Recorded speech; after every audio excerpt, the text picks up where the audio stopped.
এটা খাসির মাংস না এঁচোড়, পার্থক্য বোঝা দায় কিন্তু। ভুলে যান খাসির মাংসের স্বাদ।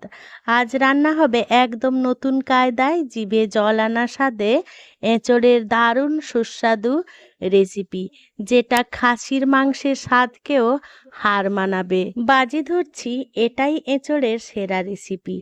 একবার খেলে পুরো সিজনে মাংস খাওয়া ভুলে যাবেন। বন্ধুরা, আপনারা তো এঁচোড় অনেক রকম পদ্ধতিতে বানিয়েছেন, তবে আমার মতন করে যদি একবার বানান, আশা করছি ভীষণ ভালো লাগবে। আমি খুব সহজ পদ্ধতিতে করে দেখাবো। একদম রান্নাঘরে থাকা উপকরণ দিয়ে এই রকম সুস্বাদু রেসিপিটি বানিয়ে ফেলতে পারবেন। তবে রান্নায় যদি একটু টুইস্ট আনেন, তার স্বাদ কিন্তু অন্যরকম হবে। সিক্রেট মশলা দিয়ে এই এঁচোড়ের ফ্লেভার হয়ে উঠবে একদম সেরার সেরা। তো বন্ধুরা, একদম স্কিপ করো না কিন্তু, তাহলে আসল স্বাদটা আর আসল গন্ধটা পাবেন না। তাই সম্পূর্ণ রেসিপিটি দেখার অনুরোধ রইল। নমস্কার বন্ধুরা, ইজি কুক চ্যানেলে আপনাদের সবাইকে স্বাগত জানাই। চলুন শুরু করছি। আজকে আবারও চলে এসেছি বাগানে এঁচোড় পাড়তে। এঁচোড়গুলো দেখুন বেশ বড় বড় হয়ে গেছে আর কাঁঠালের আকৃতি নিচ্ছে। তার মধ্যে থেকে যেটা ছোট এঁচোড় আছে সেটাই পেড়ে নেব। তো আমি আমার মতন করে এঁচোড়ের পরিমাণটা নিয়ে নিয়েছি, প্রায় 1 কেজি মতন ছিল। আপনারা আপনাদের পরিমাণ অনুযায়ী এঁচোড়ের পরিমাণটা বাড়িয়ে বা কমিয়ে নেবেন। অফ ক্যামেরায় এঁচোড়টাকে দেখুন ছাড়িয়ে নিয়েছি খুব সুন্দরভাবে। এবারে অফ ক্যামেরায় কেটে ফিরে আসছি। ফিরে এলাম, দেখুন এঁচোড়গুলোকে এরকম ডুমো ডুমো করে কেটে নিয়েছি আর হলুদ জলে ভিজিয়ে রেখে দিয়েছি আধ ঘন্টা মতন। এঁচোড়গুলো প্রথমে সেদ্ধ করে নেব। জল ঝরিয়ে একেবারে ডাইরেক্ট কড়াইতে দিয়ে দিয়েছি। পরিমাণ মতন জল দেবো আর স্বাদ মতো নুন দিয়ে দেবো আর দিয়ে দেবো পরিমাণ মতন হলুদ গুঁড়ো। আমি এখানে কড়াইতে সেদ্ধ করে নিচ্ছি, আপনারা চাইলে কুকারে সেদ্ধ করে নিতে পারেন। নুন হলুদটা বেশ ভালো করে নাড়াচাড়া করে এঁচোড়ের সাথে মিশিয়ে নেব আর ঢাকা চাপা দিয়ে সেদ্ধ হওয়া পর্যন্ত রান্না করে নেব। তবে পুরো গলিয়ে ফেলবো না, প্রায় 80% মতন সেদ্ধ হওয়া পর্যন্ত এই এঁচোড়টাকে রান্না করে নেব। আমার এই রেসিপিটি যদি কোনো নতুন বন্ধু ইউটিউব থেকে দেখে থাকেন, তাহলে আমার এই ক্ষুদ্র চ্যানেলটিকে সাবস্ক্রাইব করে আমার পাশে থাকার জন্য অনুরোধ করছি।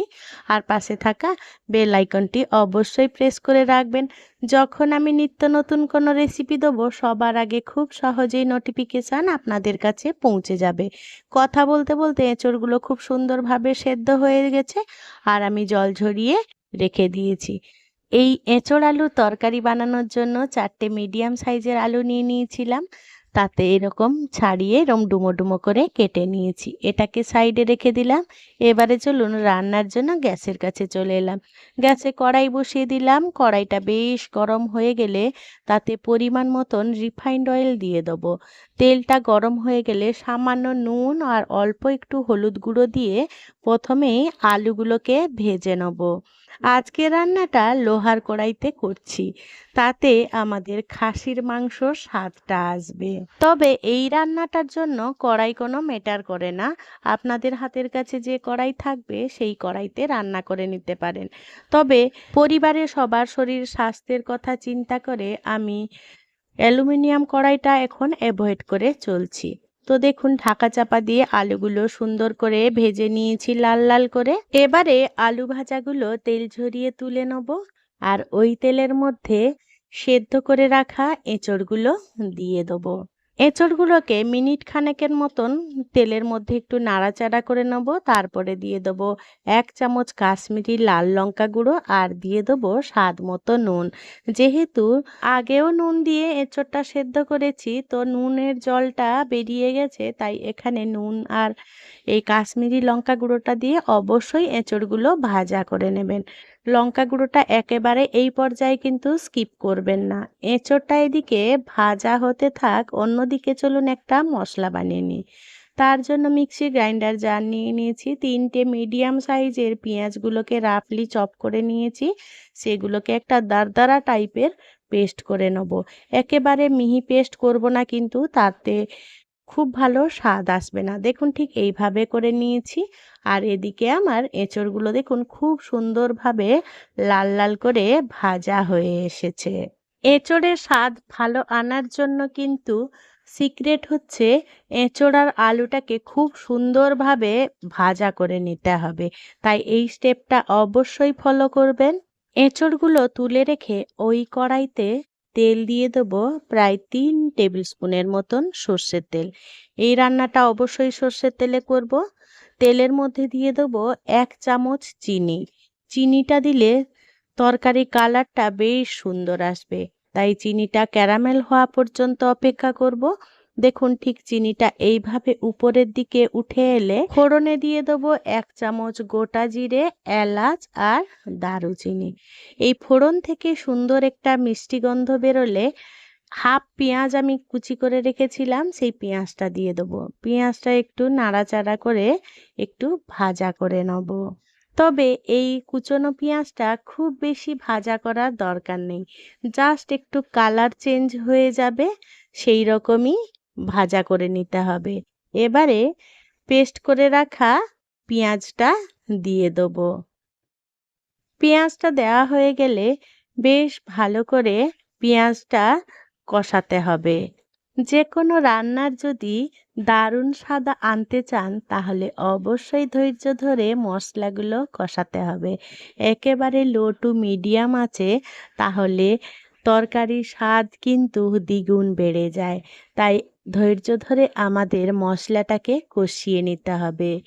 মশলাটা এদিকে হতে থাক, অন্যদিকে চলুন আরও একটা মশলা বানিয়ে নিই। পেঁয়াজ পেস্ট করে রাখা গ্রাইন্ডারের জারটা নিয়ে নিয়েছি, তার মধ্যে দিয়ে দেবো 3টে বড় সাইজের টমেটো, আর দিয়ে দেবো 2 ইঞ্চি মতন আদা ছোট ছোট করে কেটে নিয়েছি, প্রায় 20-25টা রসুন কোয়া, যদিও ছোট ছোট ছিল, আর দিয়ে দেবো বেশ 8-10টা মতন লবঙ্গ।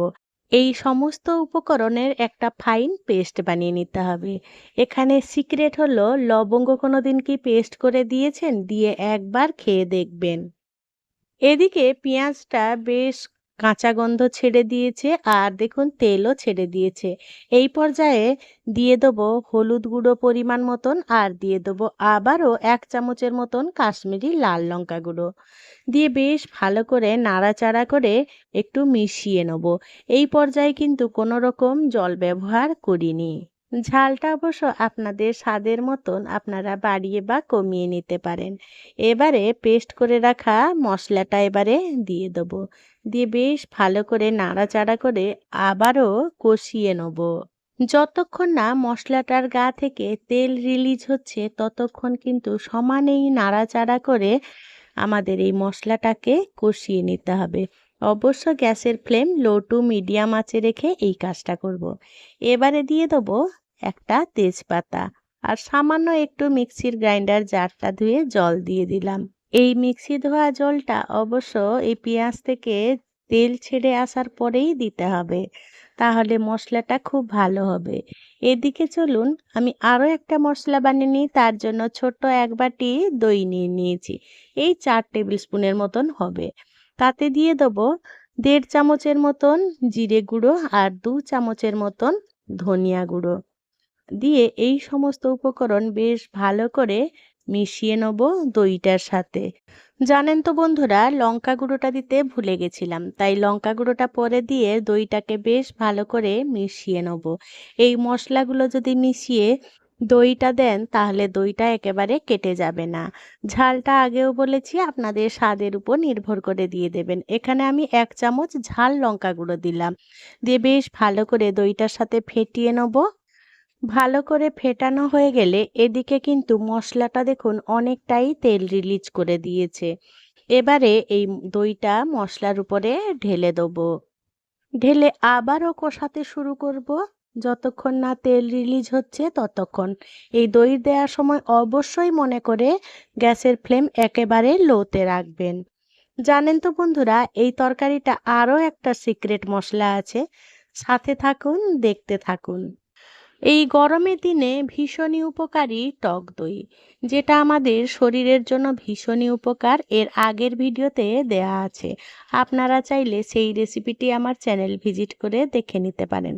কথা বলতে বলতে দেখুন মশলাটা খুব সুন্দরভাবে কষানো হয়ে গেছে আর তেল রিলিজ হতে শুরু করে দিয়েছে। এই রকম ভাবে যখন তেলটা রিলিজ হয়ে আসবে, এবারে ভেজে রাখা এঁচড় আর আলু দিয়ে দিলাম। এখানে ক্যামেরাটা একটু ধরা গন্ডগোল হয়ে গেছে, তাই এই রকম হলো। তো এঁচড় আর আলুটা দিয়ে বেশ ভালো করে আবারও কষিয়ে নেব। যতক্ষণ না এই মশলাটা থেকে আবারও তেল রিলিজ হচ্ছে, ততক্ষণ কিন্তু সমানেই নাড়াচাড়া করে রান্না করে নেব। আপনারা চাইলে লো আঁচে করে কিছুক্ষণ ঢাকা দিয়েও রান্না করে নিতে পারেন। দেখুন মশলাটার গা থেকে সুন্দরভাবে তেল রিলিজ হয়ে এসেছে। এই রকম পদ্ধতিতে আপনারা এঁচড়ের কষাও বানিয়ে নিতে পারেন, যেটা খেতে ভীষণই সুস্বাদু হবে। এবারে চলুন যে সিক্রেট মশলাটার কথা বলছিলাম, সেটা হলো ৫ ফোড়ন। ১ চামচ কাঁচা ৫ ফোড়ন দিয়ে দেবো। দিয়ে বেশ ভালো করে নাড়াচাড়া করে আবারও একটু কষিয়ে নেব। এই কাঁচা ৫ ফোড়ন দিয়ে দেখবেন একদম এঁচড়ের স্বাদ আর গন্ধ একদম চেঞ্জ হয়ে যাবে আর ফ্লেভার একেবারে নতুন পাবেন। এই কাঁচা ৫ ফোড়নের ফ্লেভার কিন্তু এই এঁচড়ের স্বাদটাকে পুরো বদলে দেবে। এবারে দিয়ে দেবো গরম জল।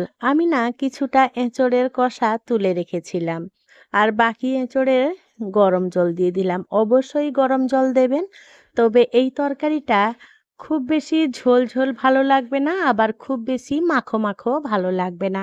মিডিয়ামের মতন করতে হবে আর আপনারা যে পরিমাণ ঝোল পছন্দ করেন সেই পরিমাণ জল দিয়ে ঝোলটা বানিয়ে নেবেন। তো অবশ্যই গরম জল দেবেন, তাহলে এঁচড়ের স্বাদটা কিন্তু দ্বিগুণ বাড়বে। তাই কখনোই ঠান্ডা জল দেবেন না। জল দেওয়ার পর বেশ ভালো করে নাড়াচাড়া করে মিশিয়ে নিয়েছিলাম আর এঁচড়টাকে ফুটতে দিয়েছিলাম। বন্ধুরা, এঁচড়ের সিজন থাকতে থাকতে এই পদ্ধতিতে অবশ্যই একবার এঁচড়টা বানিয়ে দেখবেন।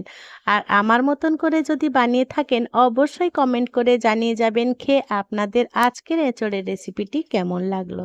এই পর্যায়ে আমার একটু নুন কম লাগলো, আর তাই স্বাদ মতো নুন দিয়ে দিলাম আর তরকারি ব্যালেন্সের জন্য ১ চামচ চিনি দিয়ে দিলাম। বন্ধুরা, আমার রান্নাগুলো যদি আপনাদের ভালো লাগে, তাহলে আমার চ্যানেল ভিজিট করে এঁচড়ের অনেক রকম রেসিপি দেয়া আছে, সেগুলো আপনারা আমার চ্যানেল ভিজিট করে দেখে নিতে পারেন। দেখুন কালারটা শুধু দেখুন, দেখেই মনে হচ্ছে না খাসির মাংস হচ্ছে।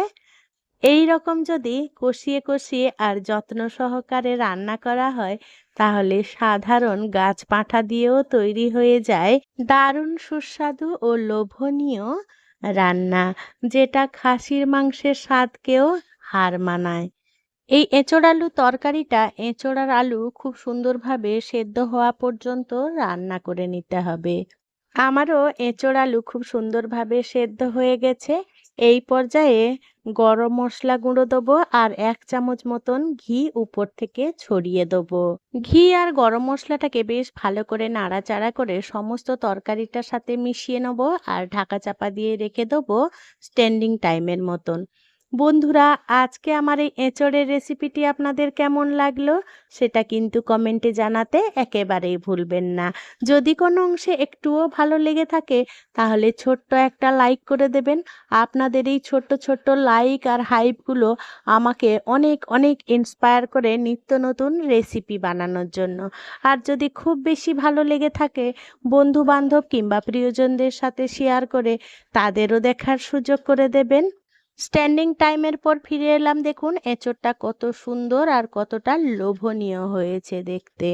বন্ধুরা, আপনাদের কাছে অবশ্যই আমার অনুরোধ রইল, এই পদ্ধতিতে একবার এঁচড় বানিয়ে দেখবেন এঁচড়ের সিজন থাকতে থাকতে। বন্ধুরা, সাথে থেকে পাশে থেকে এতক্ষণ আজকে এই এঁচড়ের নতুন রেসিপিটি দেখার জন্য আপনাদের সকলকে জানাই অসংখ্য অসংখ্য ধন্যবাদ। আপনারা ভালো থাকবেন, সুস্থ থাকবেন। দেখা হবে পরের কোনো নিত্য নতুন রেসিপিতে।